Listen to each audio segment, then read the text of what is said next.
अपने आप में बहुत ही ज़्यादा रिमार्केबल बहुत अचीवमेंट बड़ी है। और बात है सबसे यार, बड़ी बात बहुत ये बड़ी बात। JF-17 ब्लॉक 3 वही। की रिलायबिलिटी को शोकेस करती है कि ये ऐसा एयरक्राफ्ट है जो मुसलसल 12 से 15 घंटे हवा में रहकर अपने ऑपरेशंस को परफॉर्म कर सकता है। ये पर्टिकुलर एक्सप्लेनेशन उन लोगों के लिए है जो JF-17 थंडर वाह। प्लेटफॉर्म को इतना रिलायबल नहीं मानते। Hey guys, hey guys, welcome back to our channel. तो हम आ गए वापस बिल्कुल एक न्यू वीडियो के साथ, और आज हम जिस वीडियो पे रिएक्ट करने जा रहे हैं वो है PAF reveal big updates at RI-80 2025।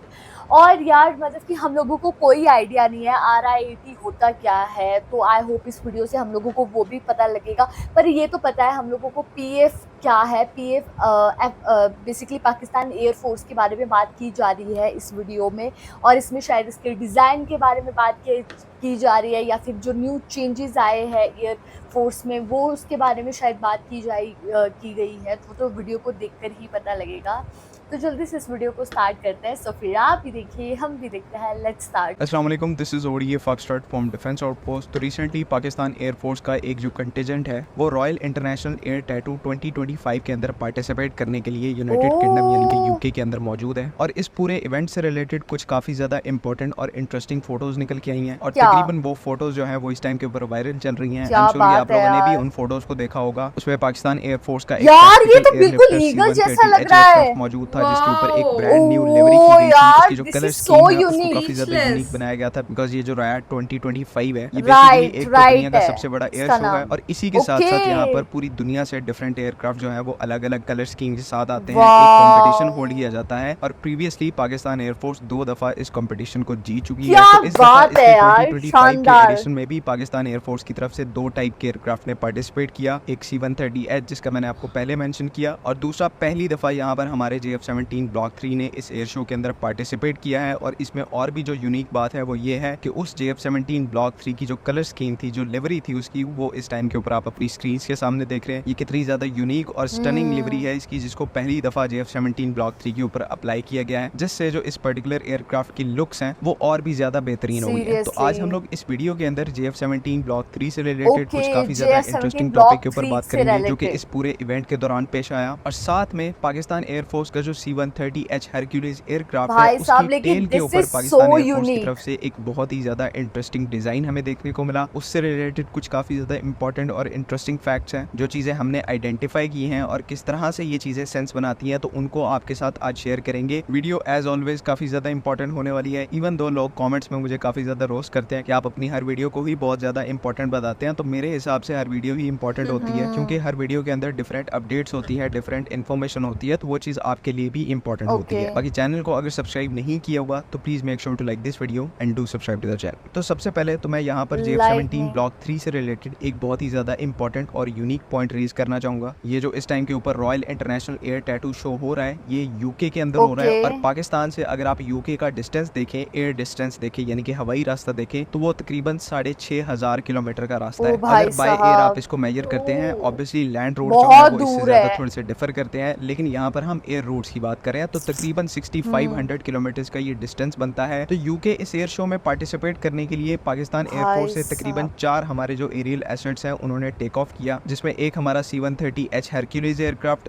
2 हमारे JF-17 ब्लॉक 3 और एक हमारा जो मल्टी रोल IL-78 टैंकर है। इन 4 एयरक्राफ्ट ने यूके के लिए पाकिस्तान से डिपार्ट किया। C-130 एयरक्राफ्ट जो है वो थोड़ा सा पहले टेक ऑफ कर गया था, लेकिन हमारा जो JF-17 ब्लॉक 3 है और साथ में IL-78 जो टैंकर्स है उन्होंने साथ में टेक ऑफ किया, बिकॉज IL-78 यहाँ पर सपोर्ट एयरक्राफ्ट है। अब इंटरेस्टिंग बात यहाँ पर ये है कि ये जो पाकिस्तान से यूके का एयर रूट है तकरीबन 6500 किलोमीटर का ये रास्ता है, ये हमारे JF-17 ब्लॉक 3 ने एक ही फ्लाइट में कवर किया है। मतलब इस बात का ये है कि एक बार पाकिस्तान से टेक ऑफ किया तो लैंड जो है वो सीधा यूके में किया, 6500 किलोमीटर का डिस्टेंस ट्रैवल करके किया। ऑब्वियसली उसमें दरमियान में हमने एयर टू एयर रिफ्यूलिंग को कंडक्ट किया मल्टीपल टाइम्स IL-78 के साथ, लेकिन इन सब के बावजूद तकरीबन 8 से 10 घंटे मुसलसल एयरक्राफ्ट का एयरबॉर्न रहना, multiple times in flight refuelling जैसे कॉम्प्लेक्स ऑपरेशंस को परफॉर्म करना, और सबसे बड़ी बात 6500 किलोमीटर का डिस्टेंस कवर करना एक ही फ्लाइट में, ये अपने आप में बहुत ही ज्यादा रिमार्केबल अचीवमेंट है। और सबसे बड़ी बात ये JF-17 ब्लॉक 3 की रिलायबिलिटी को शोकेस करती है कि ये ऐसा एयरक्राफ्ट है जो मुसलसल 12 से 15 घंटे हवा में रहकर अपने ऑपरेशंस को परफॉर्म कर सकता है। ये पर्टिकुलर एक्सप्लेनेशन उन लोगों के लिए है जो JF-17 थंडर प्लेटफॉर्म को इतना रिलायबल नहीं मानते, उनके लिए इससे बड़ी लाइव एग्जांपल नहीं हो सकती कि किस किस तरह से हमारे ब्लॉक 3 एयरक्राफ्ट ने 6500 किलोमीटर का डिस्टेंस जो है वो एक ही फ्लाइट में कवर किया है, बगैर किसी स्टॉप के,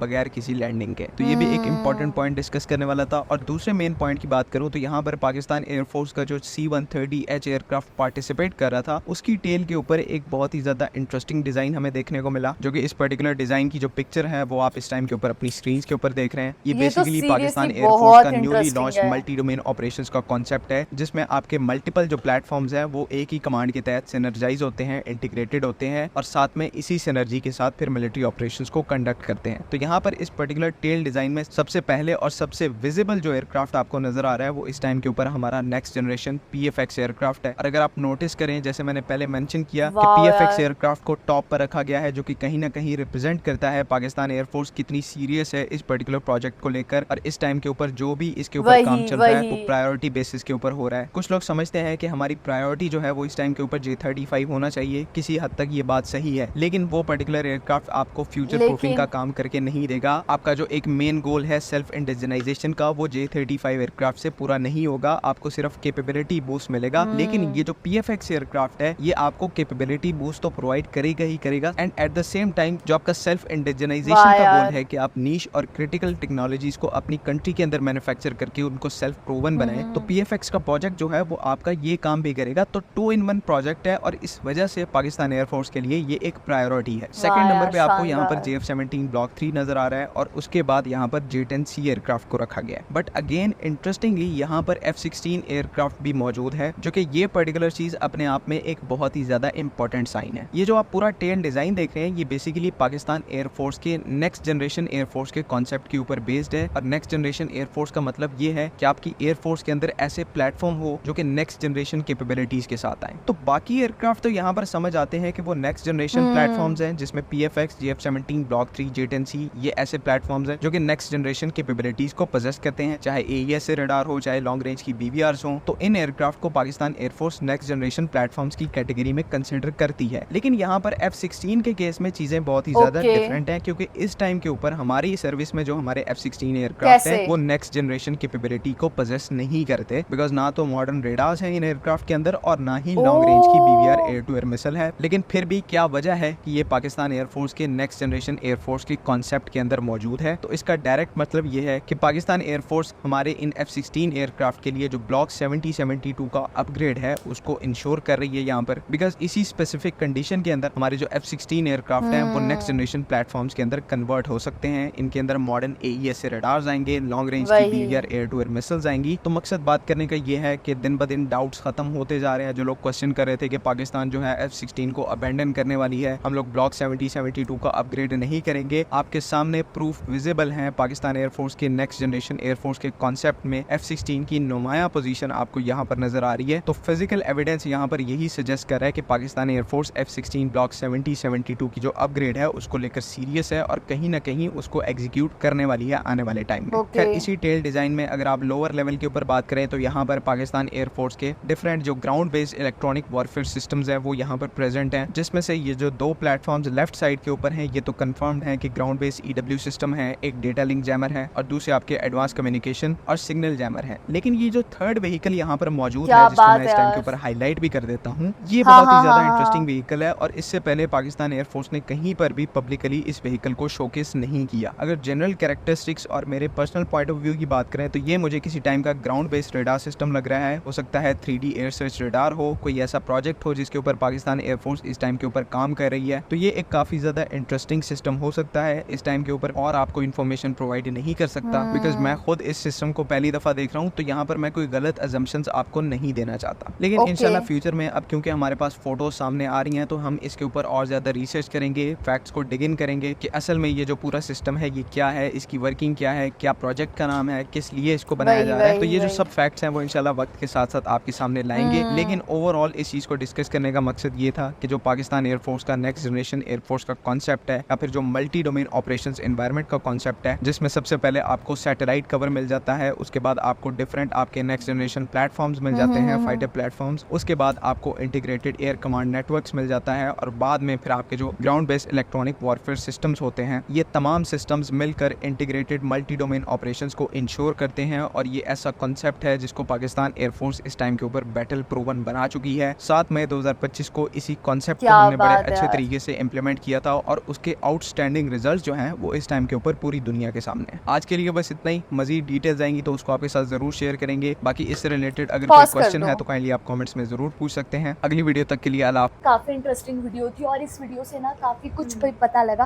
लाइक स्टार्टिंग में जब शुरुआत की थी तो मैं ऐसी थी कि भाई मेरे को तो उसके बारे में कुछ नहीं पता, लेकिन इससे हम लोगों को पता लगा रियाड 2025 क्या है। तो ये बेसिकली एक सबसे बड़ा एयर शो होता है जो कि यूक्रेन में होता है। और फिर हम लोगों को ये पता लगा कि कैसे जो वो पाकिस्तानी जेट है वो वहाँ पे जा रहा है और पिछले 2 सालों से पाकिस्तान उस कंपटीशन में जीत रहा है। कहीं ना कहीं हम लोगों को PFX के बारे में भी पता लगा। हालांकि जो पाकिस्तान है उसको JF-17 पे ध्यान देना चाहिए, लेकिन वो PFX पे दे रहा है। ये भी हम लोगों को इस वीडियो से यार पता लगा। बहुत तो काफ़ी ही इंटरेस्टिंग लाइक वीडियो थी ये। इन्फॉर्मेटिव वीडियो थी ये। मुझे तो बहुत कुछ सीखने को मिला और कितनी डेप्थ में उन लोगों ने हमें कितनी उसके कैरेक्टरिस्टिक्स बताए हुए हैं और उन्होंने रडार के बारे में भी बताया हमें। एंड वो ईगल जैसा वो फ्लाइंग वो जेट वो बहुत ही लाइक मुझे तो बहुत इम्प्रेसिव लगा। तो गाइस यही था हमारा रिएक्शन। आप लोगों को कैसा लगा प्लीज कमेंट करके जरूर बताइएगा। अगर अच्छा लगे तो प्लीज इस वीडियो को लाइक करिए, शेयर करिए, कमेंट करिए। अगर इस चैनल पे नहीं हो तो सब्सक्राइब करिए। Bye bye.